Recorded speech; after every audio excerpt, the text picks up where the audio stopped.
Specifically, trying to recreate a city in 1968 is a huge challenge. Obviously, with an older city, you've got a lot of existing reference. You've got architecture, you've got things that are still hanging around from 1800s, 1900s.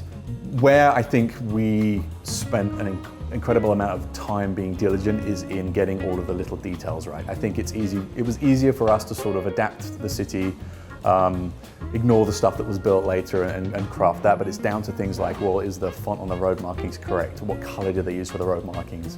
It's a city that still basically has the remnants of segregation, so that signage is everywhere. And it's really, really important that with those kind of things that are so integral to sort of the through line of Lincoln's character and his story and the immersion of the player, that we get those right and we nail those. It is a fictional city, but that's really the only thing I want people to understand, that it's fictional.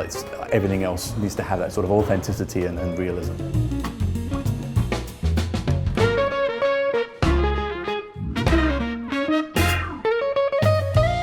The things that really stand out and kind of scream New Orleans in the game are, again, areas like the French Ward in our game, which is inspired by the French Quarter, and the small mansions packed side by side like you might see in the Garden District. But a lot of it also just comes from the people that you see in the different areas that you go to, and the music. And then for me, nothing I think speaks more to the late 60s than some of the cars and the vehicles, So we really tried to take inspiration from a wide variety of cars from the time period, and look at the various archetypes that were popular. So we still have some of the big, kind of sedans, but we also have sports cars, we have muscle cars, and they're all our own creations, but players should be able to look at those and say, okay, they really captured the feel of the muscle cars of the era.